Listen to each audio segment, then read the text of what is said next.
You found it. Your home for the best content on your favorite team, the Fighting Tigers of LSU.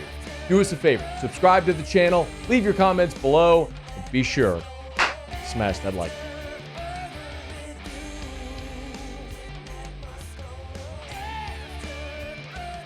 After LSU practice on Thursday, Jacobian Guillory, DJ Chester, West Weeks all met with reporters. And Chester, I think, what's so interesting about him is as we've seen him continue to run with the ones at center, is also getting reps at guard. And it's sort of a universally understood truth that his natural position is guard. He's just a giant body that you would normally put at guard in a phone booth and let him go move other giant people off the ball. When you play center, it's obviously harder to keep a lower center of gravity. Low man wins. It's harder to do that when you're big. It's why you don't typically see big center. Someone like Ethan Posick at 6'7" was such an outlier at center. And you brought in Braylon Moore. But DJ Chester did talk about sort of like how he's become more comfortable and things have just been coming a little bit easier for him here in his second year heading in this spring. Yeah, I feel like I made a lot of strides if we're going to compare it to last spring to this spring. I feel I'm more comfortable out there. I feel like I'm more, like the game slowed down for me because I played so much last year. And it's just now getting everybody get along so we can be the best unit.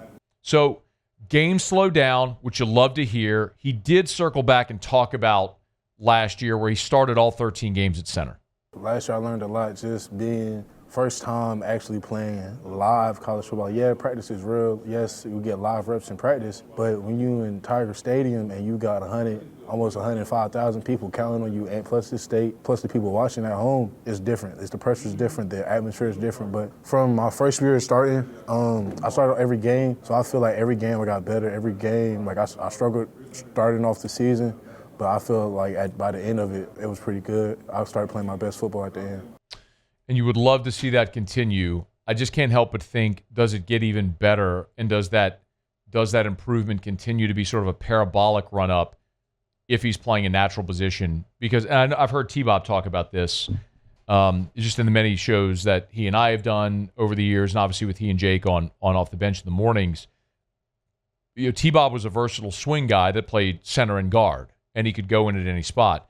But he's talked very openly about how much easier it is to go play guard as opposed to center, because when your hand's on the football and you're making the calls, there's so much more thought involved as opposed to just put your hand in the dirt and go. So how much better of a player, how much faster do you play, how much more physical and aggressive can you be if the mental part of it is taken away?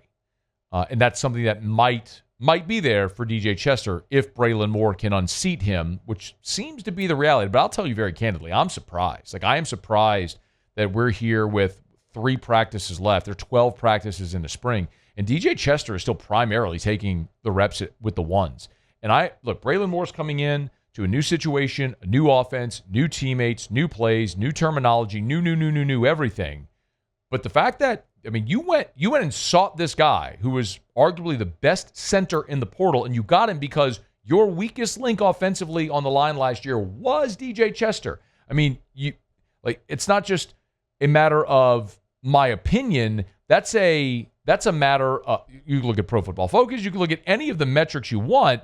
Like, DJ Chester was your lowest graded and rated and performing offensive lineman last season. So you go, it's the reason you went and got Braylon Moore. So there's a couple of ways to think about it. Like, are you maybe seeing this dramatic improvement from DJ Chester? Yeah, here you go. Like, his offensive grade this year was a 49. His overall season grade by Pro Football Focus was a 49.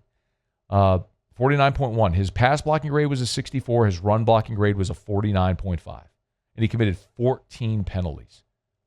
I mean, he had 3 against Arkansas alone. He had 2 in the game on the road at South Carolina. So, anyway, if he's improving greatly and wins that job, awesome. But I think we could all agree that would be a surprise. But we just talked about his run blocking grade not being great, and Chester was pretty adamant they intend to run the ball this year. You got to be physical and nasty in the trenches. So if you're afraid to run the ball, you're not going to be successful. Everybody runs the ball. The first play is probably going to be run the ball. because the run game gets the pass game going. It opens it up. Can't be afraid to run the ball. It's a very similar comment that Will Campbell made before the USC game last year when he said, we are going to run the ball, write it down, we're going to get in a fist fight, all that stuff. And LSU ended up being the worst rushing offense in the SEC. It's staggering to think how far we've come from the Les Miles era to where LSU was ranked 107th nationally in rushing offense and was dead last in the SEC. That is something that just has to improve one way or another. They've invested the resources into the offensive line. See if it manifests. But something to watch this weekend as well for that open spring practice. Whether or not Chester is at the center with the ones, Braylon Moore, how much they rotate. We'll all be watching it Saturday in Tiger Stadium. Hey, thanks so much for watching. Please leave your comments. I love to interact. And be sure to hit the red subscribe button below.